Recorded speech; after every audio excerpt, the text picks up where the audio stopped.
I'm now joined by Curtis Martin, founder and CEO of Focus, the Fellowship of Catholic University Students. Curtis, thanks for taking time to be here today. Hey, Jonathan, great to be with you.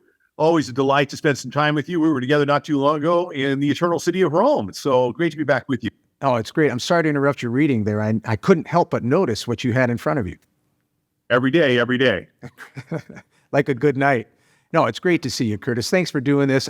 We've been struggling to make this happen because we're trying to get our schedules to align. I'm so glad it's worked this time. Hey, let me start with some really interesting news. So you've just been appointed to a new Dicastery in Rome. I wonder if you could just tell us a bit about that. It's a tremendous honor. Congratulations. Thanks so much. I'm one of two Americans, as far as I understand, who've been appointed as a consultor to Pope Francis in the Dicastery for Evangelization, which is a brand new gathering of energies. The Vatican had 3 or 4 groups that were working on evangelization, new evangelization. The Holy Father has brought them together. He is a small group of consultors, and I was honored to be an inaugural member of the previous iteration on new evangelization by Pope Benedict, and now to be an inaugural member of this new one by Pope Francis. Do you know what the duties are going to be yet? Have you been briefed on this, or is it something you go over there and you find out? So the Holy Father would like me to spend an hour with him every morning. No, I'm just kidding. It's a great delight. I will be invited from time to time to be able to go over to Rome to speak both with the Pope, but also with the Dicastery and the leaders there. We'll be gathered, and so we're waiting to hear exactly what the schedule will be. But in addition to that, Jonathan, one of the things I'm most excited about is really, in some ways, I've been told this is a kind of a badge of support from the Holy Father for our work here in the United States and Western Europe as we expand to Mexico and other places in the world, to be able to sit back and say, the Holy Father is supportive of the work of Focus. That should be an encouragement for you in your work. And that is a tremendous thing, because I really believe this appointment has very little to do with me personally and a great deal to do with the hundreds and hundreds of people that I work with full-time within Focus. Now, let's talk about that a little more, what Focus does. But first, full disclosures, so that my audience knows, you and I have worked together for many years. I worked for you at Focus, and I now sit on your board. That being said, tell me, why did you find Focus for any of our members who maybe don't know what Focus is, and then bring us up to date on all the great things you're doing? And I just want to be honest, it's not that we worked together within Focus. You worked near me. I sat around doing very little. And so, no, we did work together. And I'd like to think, even though now you're doing this great work with the Knights, we're still working together. A great thing. So Focus is an organization that exists in order to evangelize the world. And so we are primarily a campus ministry working with young adults on college campuses. We have hundreds and hundreds, almost 1,000 full-time missionaries serving college campuses, mostly in the United States, some in Western Europe, and now into Mexico. And the way that we work is we take recent college graduates, we train them and equip them, and then send them back out on teams to be able to serve the universities, to engage college students. It's been fun to watch. We started with 2 part-time staff, now have 1,000 full-time staff. We started with about 20 students. We now have tens of thousands of students, tens of thousands of alumni. And it's been amazing to watch. Over 1,000 of the young people we work with are now pursuing religious vocations. It's just been tremendous to see that. I really believe our testimony is the Catholic Church works. We just have to trust it and really live the Catholic life. And when we do, amazing things happen. I know you're seeing the same thing in the Knights, Jonathan. Yeah. And Focus, some people just think it's a campus ministry, but as you were just saying, it's bigger than that. What are some of the other things you're doing? Yeah, we've started a beta about 4 years ago, so a beta test into parishes. We've got about 24 parishes. We're also working directly with dioceses. We've got about 4 dioceses we're working with, and many thousands of people now involved with the parish and the diocese. And so we're doing essentially the same thing in a different context. And we want to be very aware that the context changed. But I would say the difference between Benedictine College and Harvard, which are 2 of our campuses, that's also a big context change as well.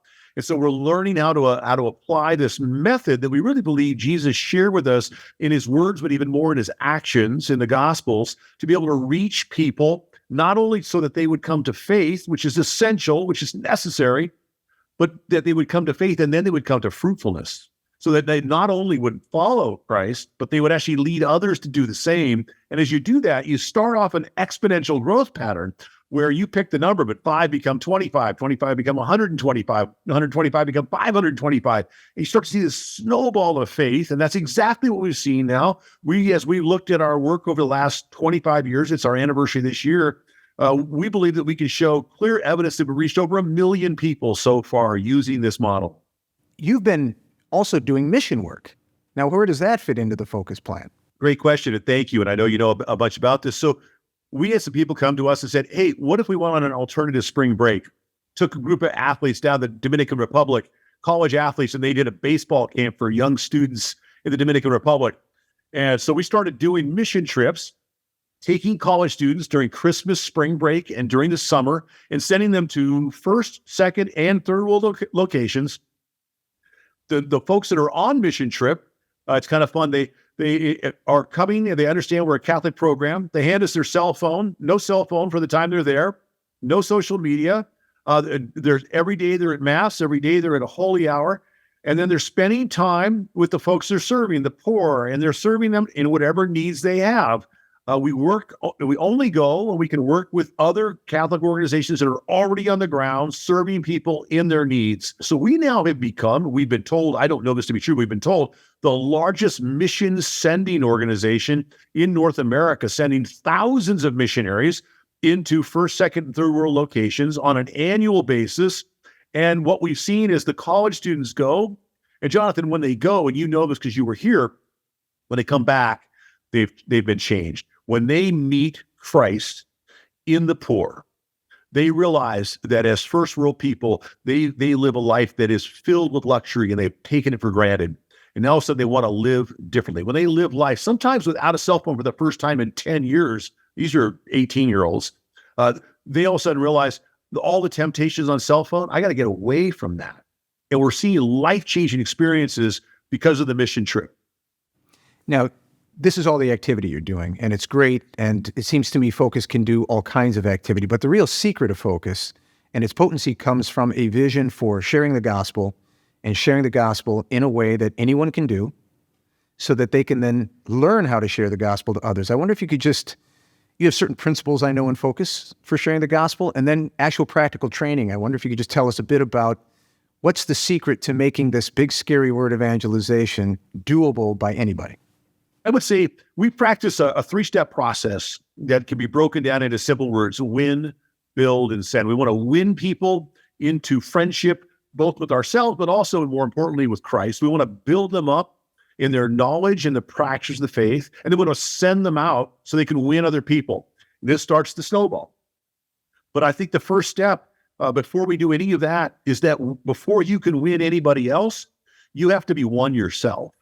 So the first step is, are we living in intimacy with Jesus Christ? Have we realized that living for him and with him is the most important thing in life? I like to use the example that we as Catholics know so well, the calling of St. Peter. Peter's a fisherman.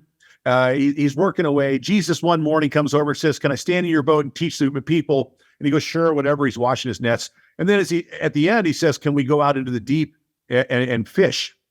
And Peter's like, I mean, at least in my mind, he's thinking, well, you're a carpenter. I've been fishing all night, didn't catch anything. Why would I do that? But I'll do it. They go out and catch the biggest catch of Peter's life. A professional fisherman, best catch. And at that moment, he does what I would never have done. What I would have done is said, hey, Jesus, let's go into partnership. Let's fish. What he says is, depart from me, I'm a sinful man. And Peter says, no, Jesus says, from now on, you will be catching men. And he quits his job. Jesus, all of a sudden, in one day, becomes the most important thing in Peter's life.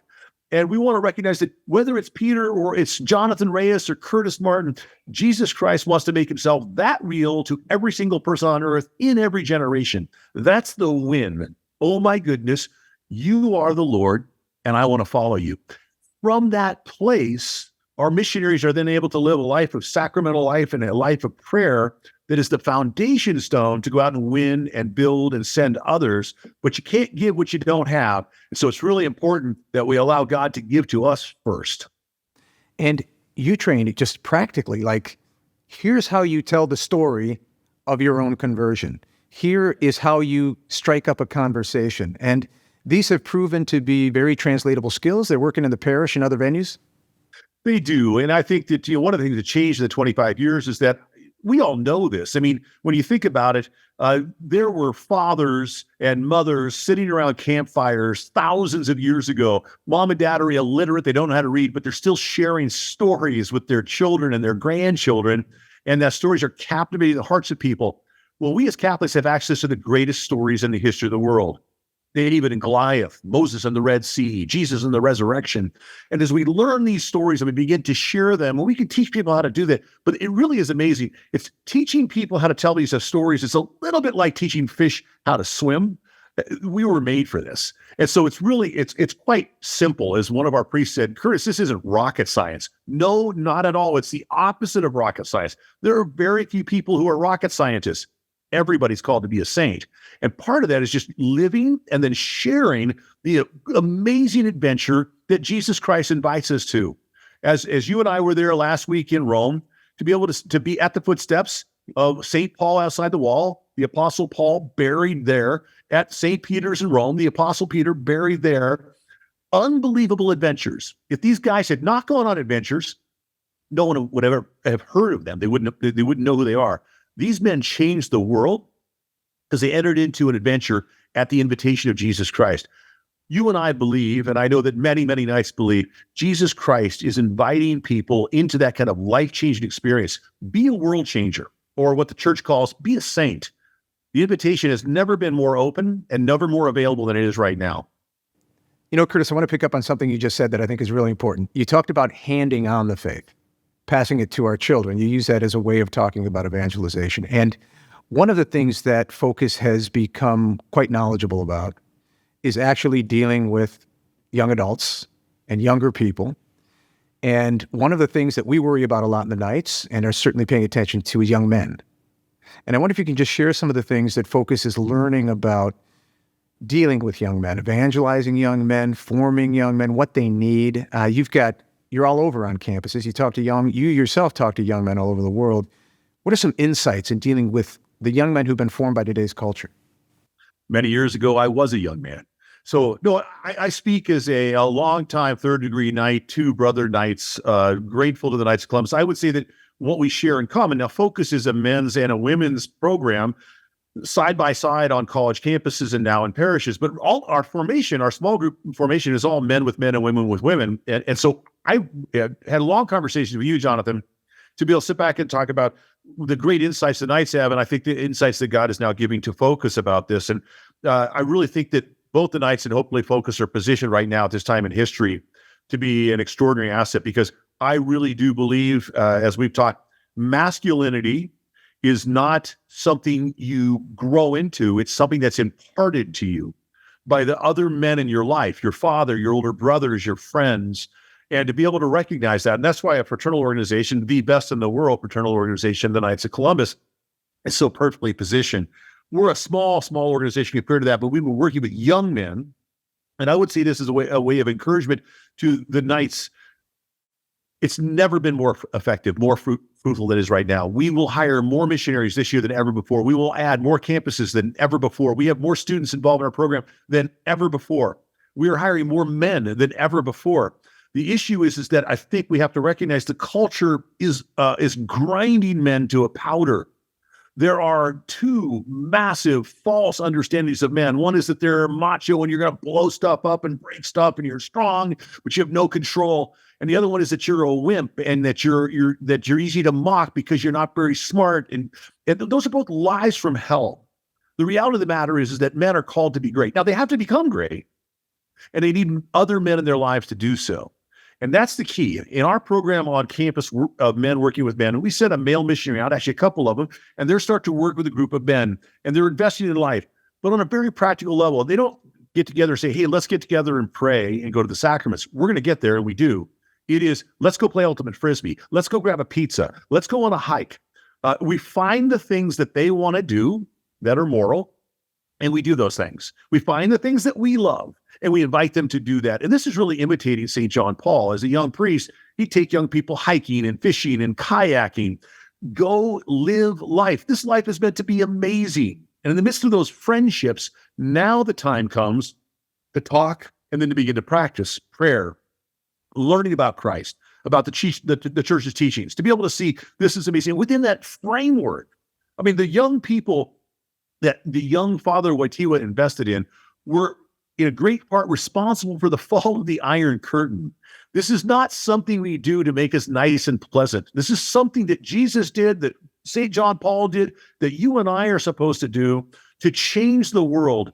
I love the book of Acts. It says, these men have turned the world upside down. And I believe we live in a world that needs to be flipped right again. It's been turned upside in the wrong way. Let's turn it back so that we have families led by husbands and fathers who are great brothers to one another and love their sons and their daughters and are willing to be faithful as Catholics in the midst of a culture that doesn't understand Christ, doesn't understand the church, and they're, in the name of pleasure and of happiness, they're making themselves so miserable that they need to choose a different course.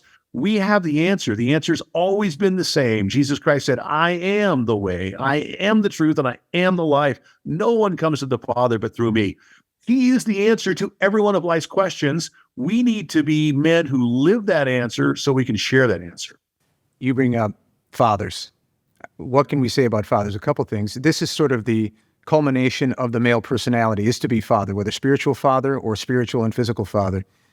Focus is invested in this. You've also produced a lot of fathers, or at least helped a lot of fathers, whether they've been priests. Tell me a bit about what you do in your formation that thinks about this and some of the things that Focus has been able to achieve for both natural fathers and spiritual fathers. Well, Jonathan, I think it's important to walk back just for a moment and sit back and bring a teaching that you brought to Focus. And that is that as a young man, you learn, first of all, what it means to be a son. It's the first relationship we know, to be a son. And then as you grow, you learn how to be a brother. And we won't go there right now, but that's a portion that's just gone in our society. If you have brothers and sisters, they live in different rooms and have their own social media, you don't share life. The average Italian today doesn't have a brother, doesn't have a sister, and doesn't have a first cousin. They're only children of only children. They have no lived experience of what it means to be a brother. And brotherhood's an important step in that, because in brotherhood, as we know, you look at somebody and say, I want to punch you in the face. And then you say, if you punch them in the face, I will punch you. You'll defend them. I'm so angry, and yet I love you more than anything. And that has to be a lived experience. You don't learn that in theory. And to learn, and the other thing is, when you learn how to love as a brother or a sister, you learn how to love people in a non-sexual way. Because the next relationship is that of husband. In our culture, we've removed the brotherhood. And so all love needs to be open to being sexual, which is a horrible devastation to what it means to love. So the next step is to be a husband, which then leads to the ultimate, as you said, fatherhood, which will repeat the cycle. Now you'll raise sons.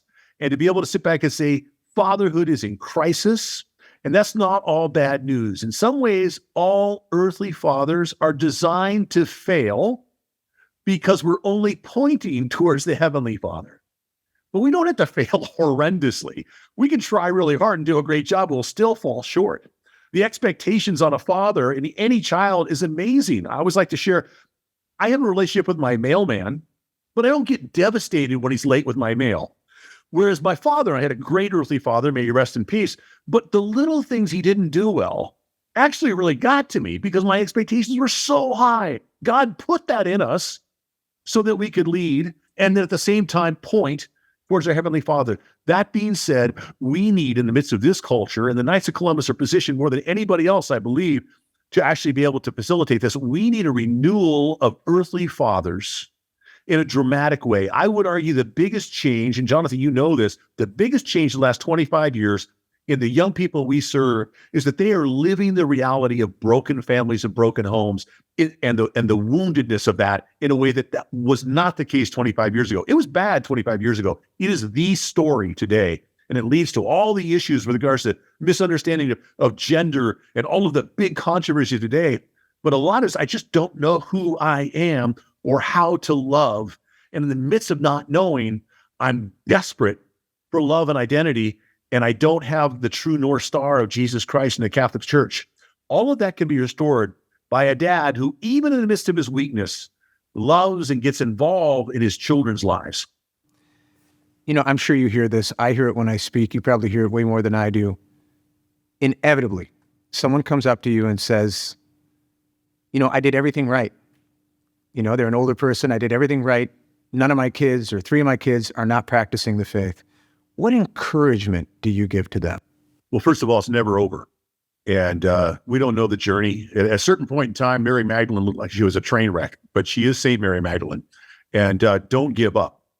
And we love to share. St. Augustine actually talks about this in his Confessions. His Confessions is a book about his coming to faith in Christ. And as he tells the story about his mother, Monica, and we know parts of the story, but he tells the story in a way that when you read it, it's actually amazing. There's 4 ingredients that Augustine highlights. Monica cried. Most people know that. Monica prayed. Most people knew that. Monica actually gave alms. And Augustine will actually highlight that and say that was it. So prayer, and then she also fasted. And to be able to understand this is the recipe. And I think a lot of people are heartbroken and sad that family members are away. But are we weeping? And I don't mean an occasional tear. I mean weeping. By way of analogy, they say that after Peter denied Jesus 3 times, he cried so hard that there were crevices in his cheeks from the tears. I'm talking about weeping. Do you realize that we don't want to be Pollyanna? Oh, yeah, they're certainly going to come back. But we don't want to be despairing. We need to pray and pray hard. We need to weep and weep hard. We need to fast and fast hard. And we need to give alms. We need to care for the poor. The church's teaching is that when you care for the poor, this flows right from Jesus' words, you're caring for him. The way that the saints talked about it is, in some ways, God comes into debt to you when you care for his poor. And so you want him to answer your prayers? Care for the poor. And so this powerful reality, we'll see that. And the other piece of it is, are you just going to Mass on Sunday, or is the faith something that is the center of your life and gives you joy? Because if you're not a lot of fun to hang out with, I don't want what you have. If the faith is not bringing the fruits of the Spirit, which St. Paul outlines in Galatians chapter 5, love, joy, peace, patience, kindness, goodness, gentleness, if those things aren't part of your life, you're not attractive. You've got to put the best things in life on the hook if you want to bait the hook effectively. And that's what the faith is all about. And moms and dads can do that. And the best moms and dads certainly do. The reality of the matter is, John, just to be true confessions, in the last, 4 months, I've been blessed with 9 children. Most of them are grown. We still have 3 at home. But my older children have come to me. I've worked hopefully hard and hopefully well, but I've worked a lot trying to build and found focus. And each of my older children came to me in different tones and said, we're grateful for what you did. We understand how big focus is, but we would like the attention that you gave to focus. Now, some of them were pretty angry, and some of them were much sweeter, but each of them gave me a message within the last 6 months of saying, we need you. And it's been a time in my life and working with my wife, Michael Ann, to repent and say, I'm not trying to walk away from focus at all. I believe I still have a role to play. But there was a time maybe 15 years ago where if I wasn't at focus, it would not have worked. Now we've got hundreds of great staff. I can step back in certain ways and make time for my children and my grandchildren. Our 9th is on the way, and invest in them. And to be able to listen, you know what? You're right, and I'm sorry. And focus wasn't more important than you, and it wasn't even more urgent than you. But I want to use this time of my life to make reparation for not being as available as I could have been.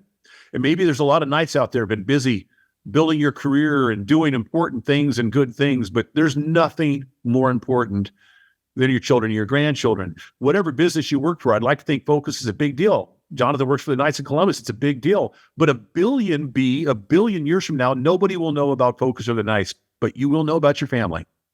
It's the most important thing we're doing, man. It's the most important thing. Amen to that. You know, you bring something to the table, Curtis, as focus, but also personally that I think is so important for the church to hear. So I'm just going to tee this one up and let you run. The urgency of preaching the gospel. You've just said it about our children, but you said it about this generation is responsible for the spiritual life of this generation, right? And Amen. And I think we've got to comment on this because there's this sense like, well, the church over time can get its act together, or I over time can get my act together, or the church is, or the culture is just so bad right now, let's hope it's better later. But right now is the time to act. And I just want to open it up for you to comment on that because it's something that you've always lived, but you've also been able to share so effectively. Well, you're very kind, and I appreciate the softball pitch. We like to say, as you said, this generation of believers is responsible for this generation. And it's based upon some simple truths that we already agree on. First of all, we believe that heaven and hell are the only things that really matter. If you come to me 1,000 years from now and say, hey, when I was on earth, I drove a Ferrari, I lived in a mansion, and I look at you and you're on fire because you're in hell, I'm going to look at you and say, you're a total loser, cosmic failure. Nothing you did on earth matters at all to offset what a miserable wretch you will be for the rest of eternity. And by way of comparison, if you didn't nail it here on earth with the earthly things and the treasures, but you die and go to heaven, you win. And so that's the first piece. The second piece is we don't believe in reincarnation. So every person has one life, and you get to find and come to acknowledge and love and serve Jesus Christ in this life. So for those of us who already know him, we should take those two realities and say, we must work with urgency. I would argue not with craziness, not with haste. There's a method modeled by Jesus of investing in a few. You know, his model was crazy. He found 12 men and went camping for 3 years. That was his strategy to reach the world. And he did a pretty good job. Within a couple hundred years, it was amazing. Within one generation, there were people in every nation known to man that were already believers in Jesus Christ. This is an effective mode to be able to raise up not just believers, but disciples who don't just acknowledge Jesus as God, but follow him and invite others to do the same. And to have this sense of urgency, because in 100 years, or let's say 150, every single man, woman, and child on earth today will be gone and will have been replaced by other men, women, and children. So we have to have this sense of urgency and to be able to commit to this. And this is where the Knights are uniquely positioned, maybe more than any other institution within the church in the world. 2 million members, unbelievable males who are ready to serve and are already serving powerfully, and to recognize, in addition to the incredible corporal works of mercy that are being done, extraordinary caring for the poor, that those spiritual works of mercy, of sharing the gospel, of teaching the faith, those things are important. They're actually more important because the soul's more important than the body. It's absolutely essential. We have to care for the poor and feed them and clothe them and take care of their physical needs. But we're a composition of body and soul, and the only way your body lives forever is if your soul does. And so the spiritual works of mercy are amazing, because when you feed somebody, they get hungry the next day. When you evangelize them, they can live forever. And so to have that priority of both and, but the spiritual comes first in a level of importance, and to be able to recognize we can do this. And what we watched, Jonathan, through Focus, and we fail more times than we succeed, like many great baseball players. You swing at the ball more times than you hit it. If you have a 400 batting average in Major League Baseball, you will go to the Hall of Fame. That's 4 out of 10. That's a failure rate. And by the way, you get many swings every time you're at bat. If you walk, the at bat doesn't even count. I mean, it's crazy how many times you fail. And if you had batted 400, you'd be in the Hall of Fame, guaranteed. And so recognize we might fail, but as we execute on this, the success is absolutely amazing. The numbers are great. I don't care about the numbers. Each of the numbers is a story of a soul. And to be able to watch primarily young people because of our work, but now we're working with people of all ages, but to watch a young person who was dead in sin, living for themselves, listening to the culture, and doing all the things that Christ would say not to do.